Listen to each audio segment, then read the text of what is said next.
नमस्कार। आज कार्तिक शुक्ल षष्ठी शके 1934 सादर करत आहोत ठाणे वार्ता। ठळक घडामोडी।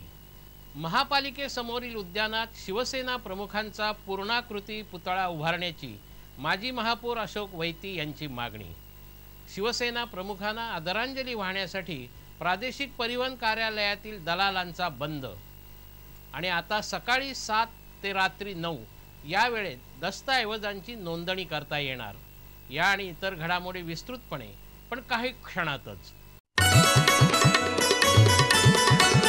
शिवसेना प्रमुख बाळासाहेब ठाकरे यांचा 12 फुटी पूर्णाकृती पुतळा महापालिकेसमोरील उद्यानात बसवावा अशी मागणी माजी महापौर अशोक वैती यांनी महापौरांकडे केली आहे। ठाणे महापालिकेची सर्वसाधारण सभा आज होती, मात्र शिवसेना प्रमुखांच्या निधनामुळे ही सभा तहकूब करण्यात आली। त्यामुळे माजी महापौरांच्या या मागणीवर आज निर्णय होऊ शकला नाही। या सभेत विविध नगरसेवकांनी शिवसेना प्रमुखांना श्रद्धांजली वाहिली। शिवसेना प्रमुख बाळासाहेब ठाकरे यांचं ठाण्यावर असलेलं प्रेम सर्वश्रुत आहे। ठाण्यातूनच शिवसेनेला पहिली सत्ता मिळाली। ठाणे हे बाळासाहेबांचं शक्तिस्थान होतं। ठाणेकरांचा आणि बाळासाहेबांचा ऋणानुबंध होता। यात बाळासाहेबांची प्रेरणा मनात सतत जागी राहावी आणि त्यांच्या कार्याची महती समस्त ठाणेकरांना व्हावी, यासाठी ठाणे महापालिका प्रशासकीय भवनासमोरील तलाव परिसरात शिवसेना प्रमुख बाळासाहेब ठाकरे यांचा पूर्णाकृती पुतळा उभारावा अशी मागणी वैती यांनी केली आहे। शिवसेना प्रमुख बाळासाहेब ठाकरे यांना आदरांजली म्हणून प्रादेशिक परिवहन कार्यालयातील दलालांनी बंद पाळल्याने आज प्रादेशिक परिवहन कार्यालयातील व्यवहार विस्कळीत झाले होते। शिवसेना प्रमुख बाळासाहेब ठाकरे यांच्यावर काल शिवतीर्थावर अंत्यसंस्कार झाले। ठाणे प्रादेशिक परिवहन कार्यालयात जवळपास रोज 200 दुचाकी आणि 200 चारचाकी वाहनं नोंदवली जातात। तसंच रोज हजारो परवाने काढण्याचं काम होतं। वाहनांचं पासिंग, वाहनांचे दावे अशी इतरही कामं रोज होत असतात। ही कामं करण्यासाठी प्रादेशिक परिवहन कार्यालयात 200हून अधिक दलाल काम करतात। प्रादेशिक परिवहन कार्यालयात वाहनांची नोंदणी करणं, परवाना काढणं तसंच वाहनविषयक अनेक कामं या दलालांकडून केली जातात। मात्र ही सर्व कामं आज ठप्प झाली होती। शिवसेना प्रमुखांप्रती आदर व्यक्त करण्यासाठी आणि त्यांना आदरांजली वाहण्यासाठी म्हणून हा बंद पाळण्यात आला होता। खाजगी व्यक्तींना मात्र त्यांची वाहनविषयक कामं वैयक्तिक करण्यास कोणताही अटकाव करण्यात आला नाही। पण एकूणच प्रादेशिक परिवहन कार्यालयातील व्यवहार हे दलालांकडून हाताळले जात असल्यामुळे या बंदचा परिणाम जाणवणारा होता। ठाणे शहरातील नागरिकांना आपले नोकरी व्यवसाय सांभाळून दस्त नोंदणी करता यावी, यासाठी दस्त नोंदणीच्या वेळेत बदल करण्यात आला आहे। ठाणे शहरातील मध्यमवर्गीय आणि नोकरदारांचं प्रमाण लक्षात घेता अशा व्यक्तींना त्यांचे उद्योग, नोकरी, व्यवसाय सांभाळून 10 ते 5:30 या कार्यालयीन वेळेत दस्त नोंदणीसाठी दुय्यम निबंधक कार्यालयात जाणं अवघड होतं। या अडचणींचा विचार करून नोंदणी करण्याच्या वेळेत बदल करण्यात आला आहे। ठाणे शहरातील सहदुय्यम निबंधक क्रमांक 4च्या कार्यालयात आता सकाळी 7 ते दुपारी 2 तर क्रमांक 7च्या कार्यालयात दुपारी 2 ते रात्री 9 या वेळेत आता उद्यापासून दस्त नोंदणी करता येणार आहे। या सुविधेचा लाभ घ्यावा असं आवाहन जिल्हाधिकारी पी वेलरासू यांनी केलं आहे। शिवसेना प्रमुख बाळासाहेब ठाकरे यांच्या निधनानंतर आज तिसऱ्या दिवशी सर्व व्यवहार पुन्हा पूर्ववत झाले। शनिवारी संध्याकाळी शिवसेना प्रमुखांच्या निधनाचं वृत्त थडकताच हळूहळू सर्व व्यवहार ठप्प झाले होते। आज मात्र सकाळपासून हळूहळू हे व्यवहार पुन्हा सुरू झाले। शनिवारी संध्याकाळी लोकांनी आपणहून उत्स्फूर्तपणे बंद पाळला।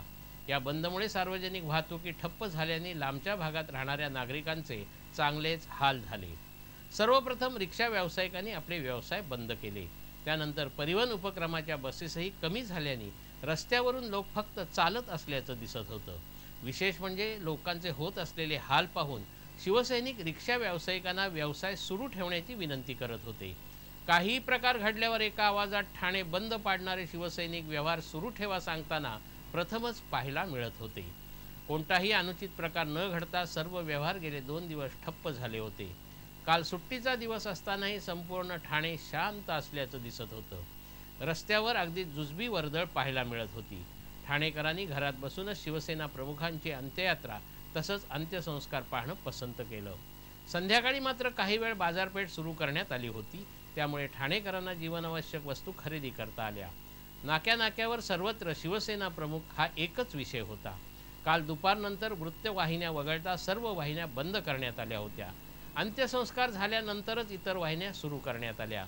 गेले 2 दिवस ठाण्यात सर्वत्र शुकशुकाट आणि शांतता जाणवत होती. उत्तर भारत आणि विशेषतः बिहारमध्ये मोठ्या धूमधडाक्यात साजरा होणारा छठ पूजेचा उत्सव ठाणे, कल्याण, डोंबिवलीतील बिहारी बांधवांनी भक्तिभावपूर्ण वातावरणात साजरा केला. छठ पूजा हा सूर्याच्या पूजेचा एक प्रकार समजला जातो. जी व्यक्ती एकाग्र चित्त होऊन हे व्रत करते तिला दुःख, दारिद्र्य आणि विविध आजारांपासून मुक्ती मिळते अशी यामागची भावना आहे. छठ हा शब्द सूर्यषष्ठी या शब्दाचा अपभ्रंश आहे. वर्षातून 2 वेळा कार्तिक आणि चैत्र महिन्यात ही षष्ठी येते. परंतु कार्तिक महिन्यात येणाऱ्या षष्ठीला या पूजेसाठी अनन्यसाधारण महत्त्व आहे.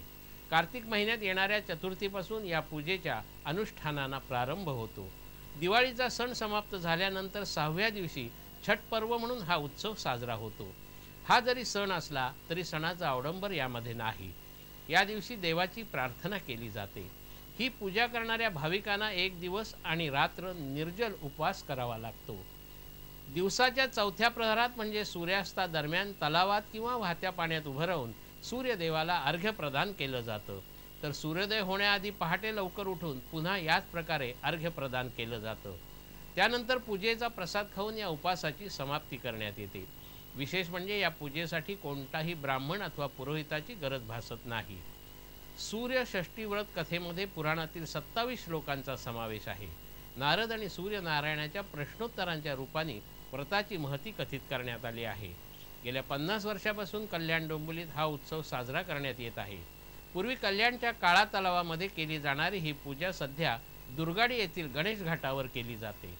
ठाण्यातील उपवन, रायलादेवी तसंच मासुंदा तलाव परिसरात पूजेसाठी गर्दी झाली होती. मात्र आजच्या छठ पूजेवर शिवसेना प्रमुख बाळासाहेब ठाकरे यांच्या निधनाचं सावट होतं. शिवसेना प्रमुख बाळासाहेब ठाकरे आणि ठाणं या एकाच नाण्याच्या 2 बाजू म्हणाव्या लागतील. शिवसेनेला सर्वप्रथम सत्ताही ठाण्यातच मिळाली. त्यामुळे शिवसेना प्रमुखांचं ठाण्यावर विशेष प्रेम होतं. 1966 मध्ये मराठी माणसाच्या हितासाठी शिवसेनेची स्थापना झाली. 19 जून 1966 मध्ये शिवाजी पार्कवर प्रबोधनकार ठाकरे यांच्या उपस्थितीत झालेल्या पहिल्या सभेत ठाण्यातील प्रकाश गुप्ते हा 17 वर्षीय युवक उपस्थित होता. गुप्ते यांनी सदस्य नोंदणीचे 100 अर्ज भरून शिवसेना प्रमुखांना सादर केले. गुप्ते यांच्या कामाची तडप पाहून शिवसेना प्रमुख खुश झाले. त्यांनी गुप्ते यांच्यावर ठाण्याच्या उपशाखा प्रमुखाची जबाबदारी सोपवली. तेव्हापासून शिवसेना प्रमुख आणि गुप्ते यांच्यामध्ये एक ऋणानुबंध निर्माण झाला. पुढच्याच वर्षी तत्कालीन ठाणे नगरपालिकेची निवडणूक शिवसेनेने लढवली. त्यावेळी 50 रुपयांची अनामत रक्कम भरण्या इतकेही पैसे शिवसेनेच्या अनेक उमेदवारांकडे नव्हते. ढवळे, गुप्ते, सामंत अशांनी पैसे जमवून ही अनामत रक्कम भरली. घरोघरी जाऊन निवडणूक लढवण्यासाठी त्यांना अनेकांना आग्रह करावा लागला. शिवसेनेने लढवलेल्या या पहिल्या निवडणुकीत शिवसेना प्रमुखांनी टांग्यातून दौरा केला. टांग्यातून खाली उतरून ते भाषण करत असत. मराठी माणसाच्या हितासाठी लढणारी संघटना म्हणून पहिल्याच निवडणुकीत शिवसेनेला सत्ता गवसली. निवडणुकीनंतर झालेल्या पहिल्या सभेत खुश झालेल्या बाळासाहेबांनी तुम्ही शिवसेनेला सत्ता दिली, आता तुम्हाला काय हवं ते सांगा असं आवाहन केलं. त्यावेळी गर्दीत बसलेल्या प्रकाश गुप्ते यांनी ठाण्याला नाट्यगृह आणि मैदान हवं अशी चिठ्ठी पाठवली. बाळासाहेबांनी चिठ्ठी वाचून दाखवत या दोन्ही गोष्टी देण्याचं ठाणेकरांना वचन दिलं आणि काही वर्षातच ठाणेकरांना या गोष्टी मिळाल्याही. ठाणे नगरपालिकेच्या, महानगरपालिकेच्या कारभारावर त्यांचं विशेष लक्ष असे. वृत्तपत्रातून येणाऱ्या बातम्यांवर ते थेट संबंधितांना आदेश देत असत. काँग्रेसच्या दादागिरीविरुद्ध शिवसेना नगरसेवकांनी 98 तासांचा सत्याग्रह केला. 6व्या दिवशी शिवसेना प्रमुख स्वतः महापालिका सभागृहात आले आणि त्यांनी शिवसेनेचे अनंत तरेच महापौर होणार ही घोषणा केली. महापालिका आयुक्त टी चंद्रशेखर यांच्या काळात ठाण्याचा चेहरामोहरा बदलला, पण त्यांना शिवसेना प्रमुखांच्या असलेल्या पाठिंब्यामुळे ते धडाकेबाज काम करू शकले. त्यांच्या कामामुळे त्रस्त झालेल्या भारतीय जनता पक्ष वगळता शिवसेनेसकट सर्वच राजकीय पक्षांनी चंद्रशेखर यांच्या विरोधात अविश्वास ठराव मंजूर केला होता. पण तरीही शिवसेना प्रमुखांच्या पाठिंब्यामुळे चंद्रशेखर यांना हटवलं जाणार नाही अशी ग्वाही तत्कालीन मुख्यमंत्र्यांना द्यावी लागली होती. 1967 पासून सेनेच्या विजयाचा सिलसिला सुरू होता. 1987 ते 1992 हा 6 वर्षाचा अपवाद वगळता ठाणेकरांनी जवळपास 35 वर्ष शिवसेनेला सत्ता दिली आहे. ठाकरे आणि टी अक्षराची जवळीक आहे. ठाकरेंच्या नावातही टी आणि ठाण्याच्या नावातही टी आहे आणि शिवसेनेच्या बौद्ध चिन्हातही टी आहे. त्यामुळे ठाकरे आणि ठाण्याच्या नात्याची जवळीक टी या इंग्रजी अक्षरातून प्रत्ययाला येते.